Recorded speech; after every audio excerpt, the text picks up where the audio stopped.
जे बिनय दैमारिया आंनि पिए होननानै बुंनानै लादों बे नंखाय खोथा।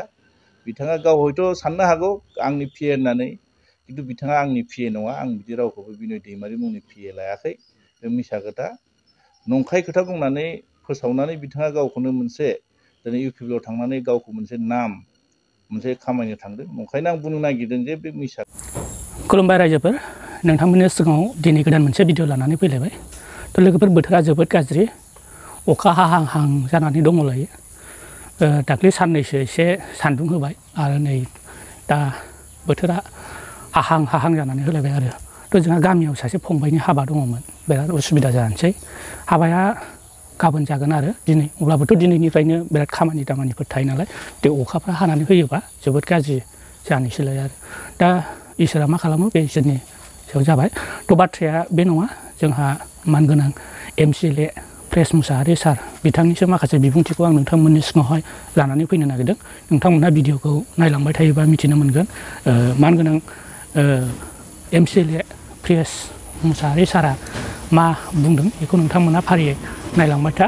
मानो होननानै बुङोबा BPF निफ्राय सानैसो सोद्रोमाफ्रा इउपिपिएलआव जइन जाहैदोंमोन होननानै बुंदों आरो बेयावहाय बे जइन जाहैनाय समावहाय प्रेस मुसाहारि सारनि PS होननानै बुंनानै लाहैदोंमोन।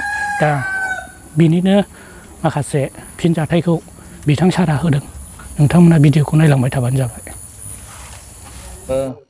थांनाय बे मासनि 27 थारिख खालि जोंनि BPF दोलोनिफ्राय बिनय दैमारि जोंनिफ्राय थांदों। धनस्रि प्राइमारिनि सिङाव बे BPFनि कर्मि हिसाबै बिथाङा इउपिपिएलआव जइन जाहैदों आरो बिथांजों लोगोसे रसेन बसुमतारी आरो राजु बसुमतारी बिथांमोना जइन जाहैदों। बिनि गेजेराव आं मोननैसो बाथ्राखौ खेंफोरथि होनो सानदों। मानोना ससियेल मिडियानि गेजेरजों आं नुनो मोनदों जे बिनय दैमारिया आंनि पिए होननानै बुंनानै लादों। बे नंखाय खोथा। बिथाङा गाव हयथ' साननो हागौ आंनि पिए होननानै, किन्तु बिथाङा आंनि पिए नङा। आं बिदि रावखौबो बिनय दैमारि मुंनि पिए लायाखै। बे मिसा खोथा, नंखाय खोथा बुंनानै फोसावनानै बिथाङा गावखौनो मोनसे दिनै इउपिपिएलआव थांनानै गावखौ मोनसे नाम मोनसे खामायनो थांदों। नंखायनो आं बुंनो नागिरदों जे बे मिसा खोथा। नंखायनो जोंनि खोथाया क्लियार। जों दिनै सोरबाफोर BPFखौ गाज्रि मोननानै, बेक्तिगत हिसाबै गाज्रि मोननानै इउपिपिएलआव जइन जाहैनो हागौ, बेहाय जोंहा बुंनांगौ दरखार गैया। बेखौ रायजो राजाफ्रा बिसार खालायगोन। मानोना दिनै जों नुनो मोनदों जे BPFआ रावखौबो नागाराखै आरो रावनिबो एगेन्स्ट नङा। दिनै BPFआ मोनसे आदर्श गोनां, मोनसे निति गोनां। बिनि गेजेरजों दिनै BPFआ मोनसे दिनै रायजोनि गेजेराव हाबदों, रायजोआ अनसायदों, रायजोआ जोंखौ रावबो गाज्रि मोनाखै। नंखायनो दिनै सोरबाफोर सुबिदा लानो थाखाय गुबुन राजनिति दलाव थांदोंबा जोंहा बेहाय बुंनांगौ दरखार गैया। नंखायनो आं क्लियार खोथा बुंनो सानदों, जोंहा रसेन बसुमतारीया जोंनि BPFनि धनस्रि ब्लक कमिटिनि इयुथनि आफादगिरिमोन। नाथाय बेखौ थांनाय बे मासनि 25 खालार खालि जोंहा मोनसे नैबे धनस्रि ब्लकआवनो मोनसे कनफारेन्स जाना थांदों। बे कनफारेन्सआव बिथांखौ बे बिबाननिफ्राय बोख्लायखादों आरो बोख्लायनानै जोङो बिनद बसुमतारी होननाय बिथांखौ जोङो धनस्रि ब्लकनि गाहाय आफादगिरि हिसाबै, इयुथनि आफादगिरि हिसाबै जों सायख'नानै बिथांखौ होनाय जादों। नंखायनो दिनै बिथाङा हयथ' बिबान मोनैनि थाखाय गावखौ बोराबनानै गुबुन दलाव थांनो हागौ, जोंहा बेहाय बुंनांगौ दरखार गैया।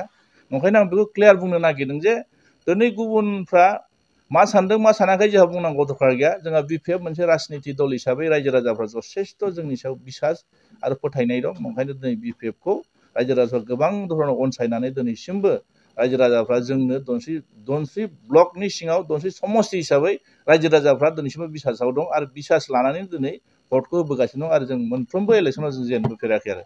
ओंखायनो दिनै आं नोंथांमोननि नैबे ससियेल मिडियानि गेजेरजों बाथ्राखौ क्लियारै बुंनो सानदों जे दिनै जोंनिफ्राय धनस्रि समस्तिनिफ्राय सानैसो BPFनि कर्मिफ्रा दिनै BPFखौ गाज्रि मोननानै थाङाखै। बिथांमोना दिनै समाव हयथ' BPFनो भटबो होगोन। मानोना दिनै बिथांमोनखौ जों बुंनो नागिरनाया नैबेसो, बिथांमोना सुबिदा लानो थांदों। बिथांमोना माबा मोनसे आसा, माबा मोनसे मिजिं लानानै थांदों। बेहाय जोंहा बुंनांगौ दरखार गैया। फैबाय थानाय दिनाव जोंना थांखिया बिसो जे BPFखौ जों पुनराय सरकार लाबोफिनगोन आरो BPFखौ मोजां मोनो। दिनै रायजो राजाफ्रा BPFनो भट होगोन आरो बे जोंनि क्लियार आरो नुनाय। आरो बे रायजो राजाफ्रा दिनैसिमबो बिदि बजबना लादों। ओंखायनो दिनैबो आरो जोंनाव बिनो फैबाय थादों। साफा सानै जों फैनानै जइन जाफैबाय थादों। इउपिपिएलनि कर्मिफ्रा दिनै जइन जाफैबाय थादों। जा बेहाय जों क्लियारखा। नंखायनो आं दिनै बे मोनसे खोथाखौ आरो क्लियार बुंनो सानबावदों जे बिथांमोन जइन जानाय लोगो लोगो जोंहा बिटिसिनि चिफ माने प्रमद बर' बिथाङा फंनैसो खोथा बुंदों जे धनस्रि समस्तियाव दानि बिपिएफनि एमसिएलए फ्रेश मोसाहारि बिथाङा दिनै जेबो खामानि मावनो हायाखै होननानै बुंदों। नोंगौ दिनै जोङो रायजोनि खेथ्रआव जों बुंनांगोन जों बिपिएफ राजनिति दल हिसाबै दिनै सरकाराव गैया, जोंहा खेमथायाव गैया। खेमथा गैयिनि थाखाय जोंनो नांगौ बायदि दिनै प्रमद बर' बिथाङा जि बाथ्रा बुंदोंमोन माने समान अधिकारनि खोथा बुंदोंमोन, समान डेभेलपनि खोथा बुंदोंमोन, सासे जों बे धनस्रि समस्तिनि प्रतिनिधि हिसाबै बे ओनसोलनि जों खामानि मावनो थाखाय गोबां जोङो गभर्नमेन्टआव स्किमनि खोथा जोङो साबमिट खालायदोंमोन। नाथाय बिथाङा जोंनो आंल' नङा एमसिएलए साफ्रोम जोंहा दिनै बिपिएफनि दिनै साब्रैसो जों एमसिएलए दङ। बे एमसिएलएफोरनो दिनैसिमबो बिथाङा मोनसेबो बे नै 4 बोसोर बारबाय 5 बोसोर आगान होबाय बे एमसिएलए फान्डनि अनगायै थाइसेबो थाखा बिथाङा जोंनो स्किम हराखै। बिथाङा बरंस बुंनो नागिरो जे माने बिपिएफनो जों मानो होनो, बे खोथाखौ बुंनो नागिरो।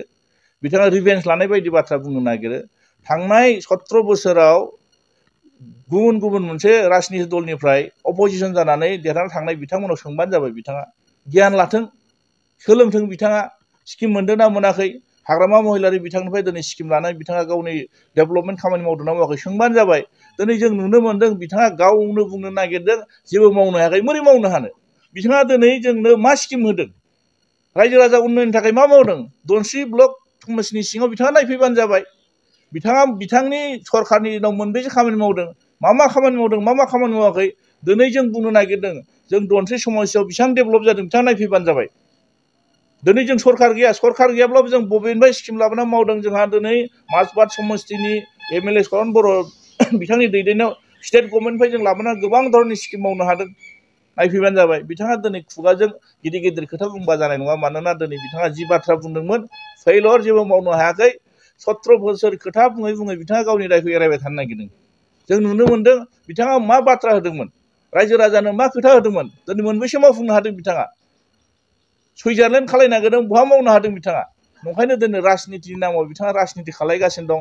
सोरबाफोर बिथांमोननि बाथ्रायाव दिनै गोजावनानै जुदि थाङोब्ला बे कमप्लिटलि बिथांमोना माने भुल जागोन आरो गावनो गोरोन्थि लामायाव आगान सुरदों होननानै फस्थायहैगोन। नंखायनो दिनै सोरबा थांदों, सोरबा फैदों, बे राजनितिनि गेजेराव गावनि सिमां, गावनि लुगैनाय, गावनि हास्थायनायखौ मोनसे खामानि जाफुंहोनो थाखाय बिथांमोना हयथ' इउपिपिएलआव थांनानै गोबां धरननि बाथ्रा गिदिर गिदिर खोथा बुंहैनो हागौ। खिन्थु दिनै धनस्रि समस्तिनि रायजो राजाफ्रा क्लियार, फैबाय थानाय दिनाव बिपिएफनो भट होगोन आरो जोंना मानगोनां हाग्रामा महिलारि सारखौनो दिनै बिटिसिआव पुनराय सिटखौ लुगैफिनगोन आरो होफिनखागोन आरो